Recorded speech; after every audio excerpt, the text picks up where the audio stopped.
All right, this week we're going to be talking about the cognitive, perceptual, and motor bases of language development. So, essentially, what this chapter discusses in chapter 4 is that cognition, the brain thinking process, precedes language development in children. So, we have, again, we're born with our brain, we're born with all of the equipment of our brain. If we have a brain that's born healthy, a baby born with a healthy brain with no neurological damage, all of the synapses or the neurons rather are there ready to be activated and to become activated by exposure to language. So we know there's a biological basis for language, that there's parts of our brain that are pre-wired, so to speak, to receive language. We know even that language to a certain extent is happening prior to birth, in that children can auditorily perceive sounds in utero. So they can hear the sound and recognize the sound of the mother's voice. They can hear sounds of music, loud sounds. So those auditory pathways are starting to develop in utero. And so when the baby enters the world, it's ready to start absorbing that information, and the brain areas become activated so that language and cognition can develop. But it is very slow. So if you think about a baby when they're newborn, they're not doing much interacting at all. I remember when I had my babies and reading the what to expect when you're expecting, and I would have the baby, right here in the breastfeeding area, whether you're bottle feeding or breastfeeding, generally that's where you're holding the baby during that feeding time and that interaction. And so when babies are born, it's really amazing to me that the distance that they can see and focus is exactly the length between basically mom's face to the breast. So a span of about 12 inches or less is how far a baby can perceive. So again, when we're coming into the world as babies, newborns, there are some preconceived wiring there, or not preconceived, there's pre-programmed wiring there ready to be activated. So babies start perceiving their surroundings and their environment. And one of the first milestones or markers we're looking for in babies is that social smile. So between age 4 weeks and 6 weeks, when they have the ability to control the muscles and expand them, they might have, you'll see them when they're sleeping. I think we used to call it the angel smile, and angels kissing them, when the baby would smile while they were sleeping, but it's not necessarily a voluntary movement. But somewhere between 4 and 6 weeks, babies are making eye contact with their caregiver. Could be their mother, could be their father, could be their sibling or grandparent. They're making eye contact. They hold that eye gaze and they smile in reaction to that stimulation or that person in their environment. So again, we're born with all of our brain neurons. They're present at 6 months of pregnancy, but the organization of the brain is just beginning. So in order of development and activation, first we have the lower brain functions, the cerebellum and the basal ganglia. Then we have the motor cortex, which are our reflexes will disappear. So we only have certain reflexes as adults. The knee reflex is one. But the motor cortex, as the brain develops, our reflexes become, those automatic reflexes start to disappear. We have our visual cortex, our limbic system, and finally cortex, the main cerebellum part of your brain is the last part to develop. So within early cognitive development, we have different areas. We have the area of sensation, which is registry sensory information.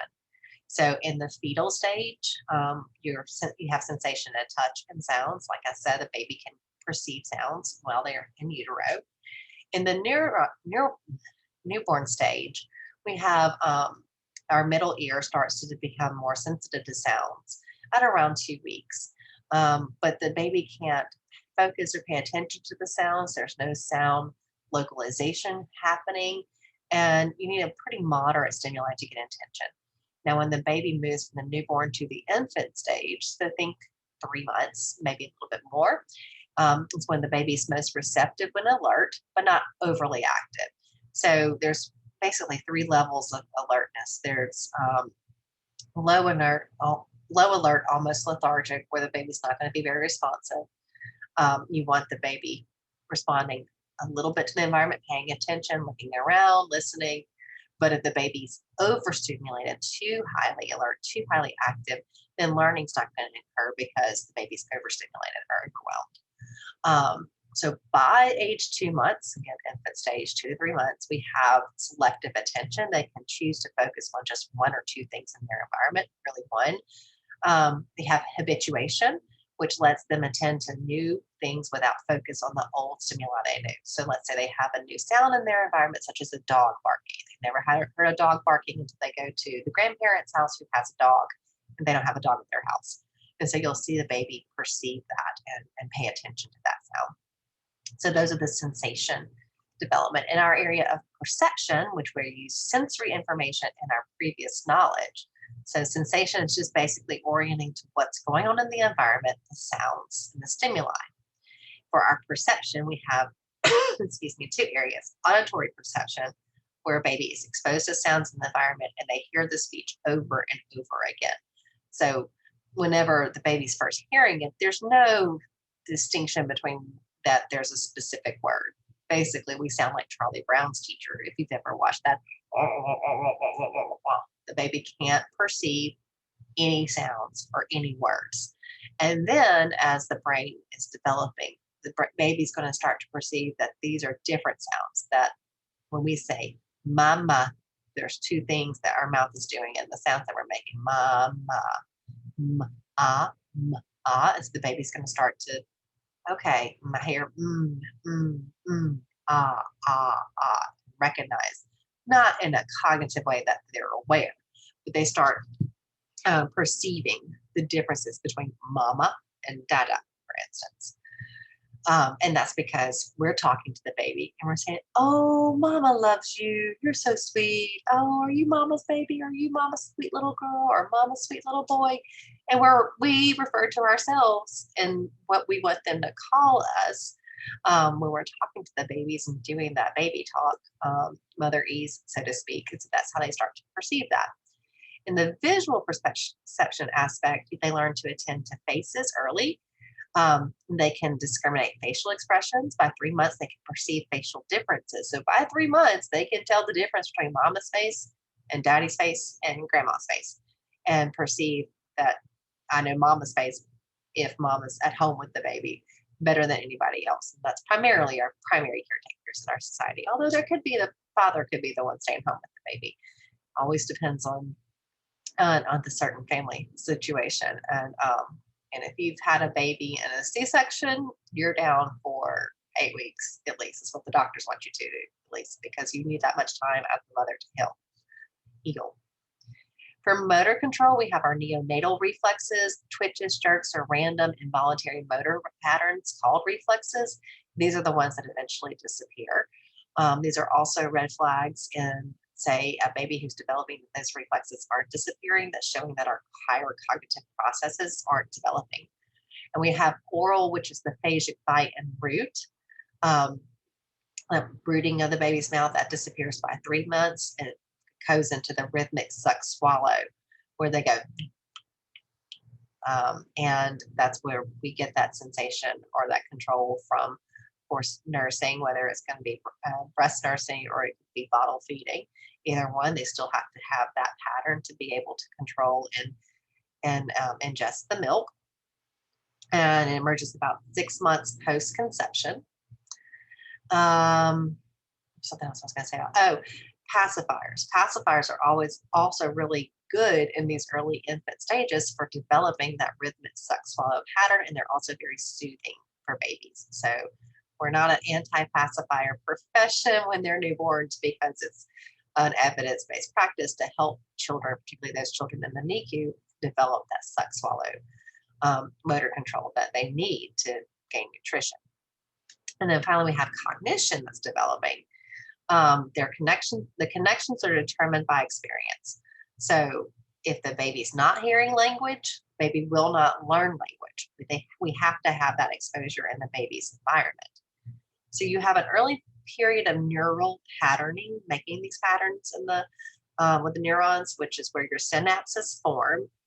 And then there's an adjustment and a pruning. Okay. So remember, the synapses are the axons and dendrites connecting, that myelination happening. And so as they're forming, they're making that pathway, and that pathway is going to be more efficient.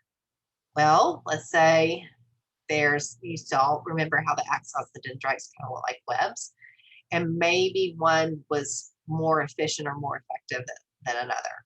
So you make an adjustment along the pathway. And eventually the pruning occurs whenever those axons and dendrites, those webs that aren't activated, end up disappearing. That's the synapse pruning all the extras around so it can be more efficient in traveling from axon to dendrite and activating. So that's kind of that synaptic pattern. You all have a sensitive period for babies, which is a time when abilities can be modified or enhanced. For a language, it's about 16 to 18 months. You see a real explosion in language development. And the early language learning lays the foundation for the later learning. So if a child has a delay, such as maybe a child with autism spectrum and they're not having this social smile or these interactions, then that's going to delay this sensitive period of learning that we know is occurring in the brain around this time. I need to pause.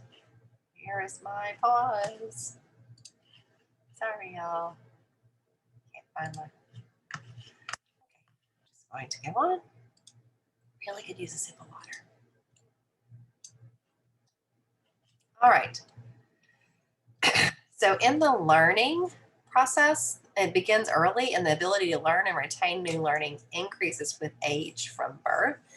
The learning context is extremely important. So we're still learning now, right? That's a lifetime process. You can actively learn new pathways on your neurons. We even see that in individuals with stroke or traumatic brain injury. We can activate different areas of the brain. And so for the organization and memory, there it is. So as we're developing our learning, we have organization and memory developing. So there are 4 steps to this: attention, discrimination, organization, and memory. So attention is the baby being able to pay attention and focus on it. So remember, in that early learning stage, they can't focus because they're overstimulated and they have no idea what to pay attention to. Just listen to your environment that you're in right now. You know to pay attention to my voice and what I'm saying and what's on the screen. But let's say that you hear a siren outside and that's unusual because you live in the country. You're going to go, oh, what's that? I wonder what's going on. I hope everyone's okay, because it's distracting you. So babies don't know how to discern what to pay attention yet until that develops. Discriminating between the sounds or the words as it develops, and knowing the difference between sounds and the difference between words and phrases and sentences and so on. Organization of the information is how the incoming info prevents cognitive overload. So again, babies can get overstimulated. We all can get overstimulated. So your brain's ability to organize the information coming in and filter out what's important and what's not is part of the cognitive development process. And then memory, we have working memory, short-term memory, long-term memory. And so working memory is the ability to retain and hold that information in your brain for an amount of time that's necessary. If you're having a conversation and someone's talking to you, you're holding this in your brain, right? You're holding the information they're telling you. That they went to the store and then the store was out of Diet Mountain Dews, and then they had to go somewhere else and they were out too. So what's going on? We have a supply shortage. True story, happened to my husband the other day. And so I'm listening to all this information to know what he's talking to me about. So I can say, oh, wow, that's crazy. So do I need to go get you some more Diet Mountain Dews when I go to the grocery store? My ability to hold that information that he said is controlled by my working memory. Versus the long-term memory is the transference of information into the storage aspects of our brain. So learning the word dog, the name dog, that a dog is a dog, and that goes into our overall long-term memory. It's not just in reference to what we remember as far as our experiences in life. It also includes all of our knowledge base, our world knowledge, our repertoire, all of that is in that long-term memory aspect of our brain. And so the information is placed in long-term storage, maintained by repetition or rehearsal. We hear it and see it over and over again. But the transfer from the short-term memory to the long-term memory requires an integrative rehearsal. You integrate the new information where the previous information is stored. So you start with a blank slate and you enter pieces on it. So a baby can't learn that a dog is a dog without first learning the sounds dog, recognizing those sounds are different than or mom. All right. And so, okay, I hear this word, and then they have to see, and then they have to recognize that the word dog represents this thing in their environment that means dog. So let's use the word mama, for example. Very common first word for babies, or bye. My kid, two of my kids, excuse me, first word was bye, like bye bye. All right. So I might hear a baby going, ma, ma, ma, ma, ma. And then somebody says, oh, they said their first word mama at 6 months. Well, okay, I'm not saying that they did not say the sounds ma, ma, ma, ma, ma. That's probably very true. But to be a first word and counted as a true word, it has to be intentional, so that you look at mama, you say mama, and you don't say mama for daddy or brother or sister or grandma or anything else in their environment. There's an intention behind that, and you can recognize when that intention occurs. And so that's really between 9 and 12 months. Same thing for the word bye. They might go bye, bye, bye, bye, bye, bye, bye. And then one day, bye, because you say bye, Kennedy, bye. And it's very consistent and intentional. Another good example of this is my two of my three have pacifier addictions, not going to lie. The third one was the worst, the baby, the boy. And that's to be expected to a certain extent, just because he's the third one. And you have much more time with the first one than you do with the third to commit to stuff as far as like executing your plan. It's just from my personal experience. And so when this is an example of learning a word. We were in the car coming home, and he's in his car seat, and he's going, me, me, me, me, me, me, me, me, going, me, which is the grandmother's name. I was like, I don't know what he's saying. He wanted his pacifier, and he self-named the pacifier me, because that was really easy for him to say. And he just was going over and over again, me. And it might have been like me, like he hears us saying me. Maybe that was the catalyst for the pacifier, but that's what he named it. And then after that, we called it me, and he kept saying me, when he wanted his me or his pacifier. All right. So remember, words are symbols. They're arbitrary symbols, right? Somebody's made this up somewhere along the way. And typical child symbols are spoken words, not all the time. So like you do have kids who actually start signing before they're speaking and saying words. Part of that has to do with the gesture process and motor process, and we see gestures develop before oral language words. So SLPs, people like us, might go teach more, or want, or drink, or milk before and say it at the same time. So you might see a kid signing milk before they can say milk, because they don't even have the motor process to produce those phonemes. Because remember that homunculus, all the craniofacial nerves that are in our head, face, neck area, think about all the things that our brain has to do to produce the sounds ilk, and it's usually going to come out milk, mick, or milk. I'm still doing the L. L's not there whenever they first say milk. Or baba for bottle. So you'll see them doing this because, again, when you get to all of your anatomy classes and you're learning all of these muscles and what's used to produce these sounds, just practice it. Lip tightness. You don't have that control initially. So when kids begin to babble, you hear babbling is that ba, ba, ba, ba, ba, ga, ba, ga, ba, that just nonsense words. They are ready to organize auditory feedback from their own productions, and they can adjust or change it as they wish. So initially the babbling is just like those same two phonemes over and over again. Ba, ba, ba, ba. But then it's going to change and we're going to get baga bada, ga baka baka ba. All right. So in the beginning in perception, the newborns prefer their mother's voice. They can differentiate sound duration, how long it lasts, the loudness, the phonemes, the pitches. Then you have the discrimination of the phonemes, recognizing the difference between and b is the discrimination. They lose the ability to perceive contrast not used in their language. They can detect patterns and form concepts based on them. So, for instance, there's a lot, and the book in the chapter talks about this.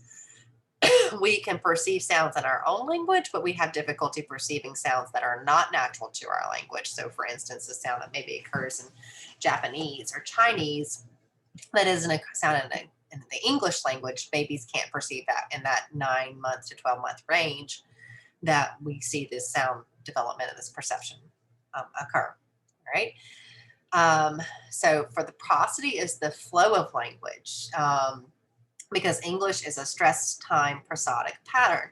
We know if we're asking a question, if we say, "What do you think?" and go up on the end, versus, "I don't know, what do you think?"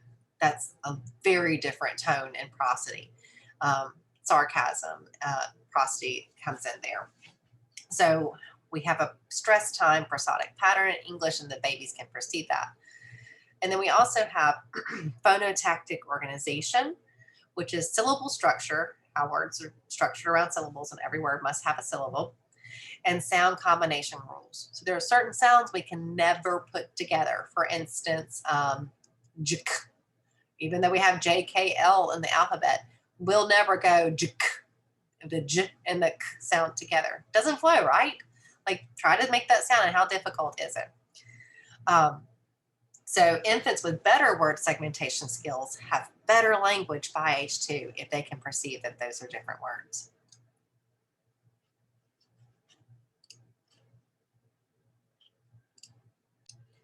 So remember, we have 2 aspects of, or 3 aspects really, of language development: speech, language, communication. So first we're going to look at the speech development, and then we'll look at language. So speech is a motor control process. That doesn't mean all speech problems are motor based, but it is something that our motor pathways are controlling as far as how we're producing the sounds. All right. So we have, look at the difference between an infant, toddler, and older child in the development of their oral cavity. So it involves respiration, breathing, phonation, the larynx, and being able to make those sounds. Resonance is how you're sounding within the oral pharyngeal cavity, including your nasal passage. And then the articulation control. So respiration, that's an involuntary, reflex. And so that's not necessarily going to be something that we're controlling very much. I mean, of course, we can hold our breath if we want to. We can do controlled breathing, but we're naturally going to be inhaling and exhaling as we're speaking, and we have to inhale and then exhale and be able to speak. So we have to have that activation of our phonation too. So let's look at newborn vocalizations. I know y'all discuss all of this in phonetics and neuroanatomy as well, all of the processes of speech. All right, so neonate. I'm having a great example of the motor and the speech control right now. I have a little bit of allergy going on with the season changing, and it's getting a little cooler. And so as I am using my voice for these recordings and throughout the day, I can feel my vocal cords weakening. I have less respiration, less support, because the allergy system's just happening there, and I'm progressing towards losing my voice. This is my allergies and my asthma acting up. Hence the slight coughing, and also hence the hydration to help reduce the vocal exhaustion that I'm experiencing at this time. So just a little bit of point of reference for you. So newborn vocalizations, the neonate in the womb, is controlled by the brainstem and pons, the cranial nerve maturation. You have primarily reflexive sounds. This is neonate into like very newborn. So fuss, cry, burp, swallow. When they're first born, coming out of the womb, this is what they're doing. Reflexive sounds are mostly produced on exhalation, like vowels, and they help get used to air passing over the vocal folds. So like when the baby is crying, ha, ha, they can't cry on the inhale. They have to cry on the exhale, and that's giving them practice towards vowels. We have the quasi-resonant nuclei, or QRN, which is where individual sounds containing phonation with little control. So they might inadvertently go, ha, ka, and make a contact, but it's not controlled in any way for actual phoneme. Then we have cooing, QRNs, and closure at the back of the mouth, like approximately consonants around about 2 months. So like that, kind of more glottal. Laughter, that you see this at about 16 weeks, and it's sustained. So they hold that. Oh, those first giggles are the best. My youngest, James, he laughed first at his oldest sister, Kennedy. She's still one of his favorite persons in the world to this day. So we have the best video of her making him giggle, just and it's sustained, they keep it going. Babbling, you have some consonant vowels and some vowel consonant syllable vocalizations around 5 months. Ba, ba. You have fully resonant nuclei, or FRNs, or vowel-like sounds. So maybe ah, plus the usually bilabials is the first to develop, the around 5 to 6 months. Reduplicated babbling, this is the one that I've been using an example of a lot. Ma, ma, ma, ma, ma, CV, CV repetitions. Echolalia is immediate imitation of another speaker. So you say, oh, bagu, bagu. They say, bagu, bagu, or maybe the baby initiates, bagu, bagu. Oh, bagu, bagu, bagu, bagu. And you have that back and forth turn taking and developing that communication skill. Variegated babbling is adjacent and successful syllables are not identical and can be CVC or VCV. There's more imitation gain. So bagu bagu is a variegated babbling. And then it leads into jargon, which is where nothing makes sense. It doesn't sound like anything. I'm going to post a video in the module for you to watch of a little girl talking, and it sounds just like she knows what she's talking about, but there's nothing that's actual word within that. It's just complete syntactical patterns in the prosody, but no real words. Super cute too, about 9 months. And then finally, we have phonetically consistent forms, function as words to infant, or created words like putta for cat, mimi for the passy.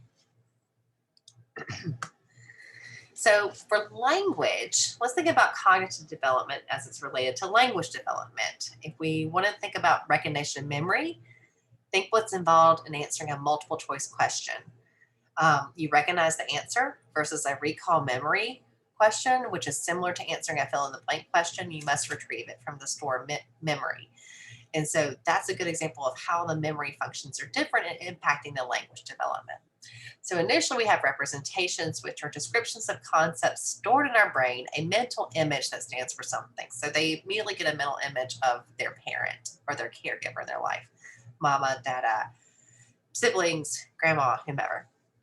And then they have the attention or the ability to engage, maintain, and disengage, shift focus.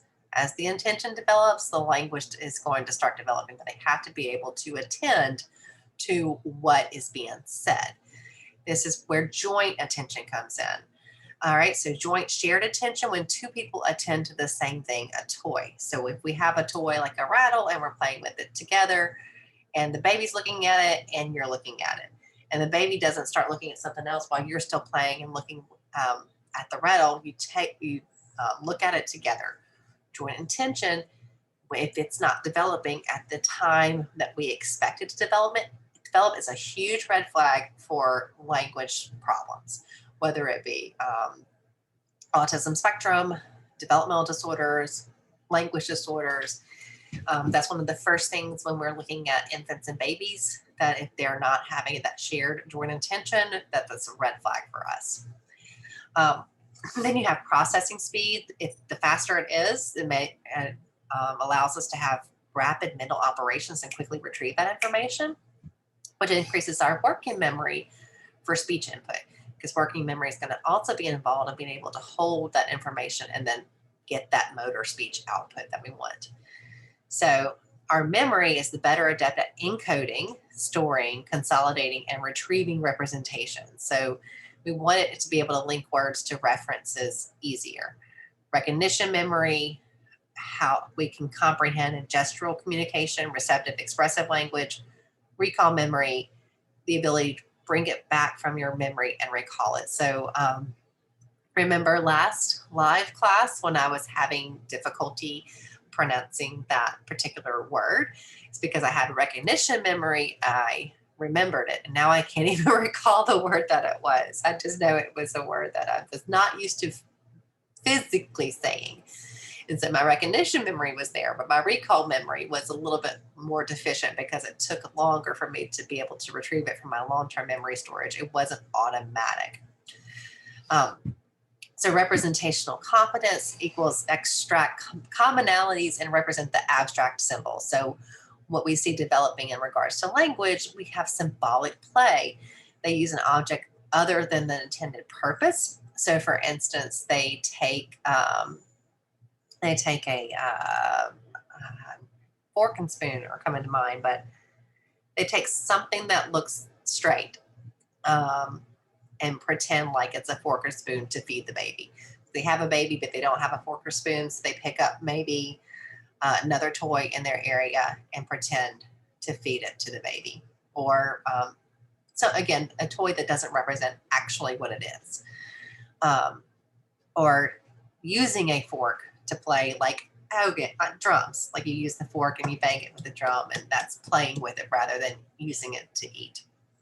And then object permanence, also a big skill developmentally speaking. So I have a marker here. The marker goes away. The baby has to understand that just because the marker has gone out of the sight, that doesn't mean it's quit existing. So object permanence occurs when the baby sees the marker and the marker goes away and the baby starts looking for the marker. Where'd it go? I know it's still here in my environment. Many times before object permanence develops, or if your child is developmentally delayed, if the marker goes away, they think it doesn't exist and they don't look for it. So again, that's a huge milestone for development of language. All right, and that's what I have for this week. And be sure to check let's see, I want to stop sharing. Be sure to check the modules for more video examples of the babbling. All right.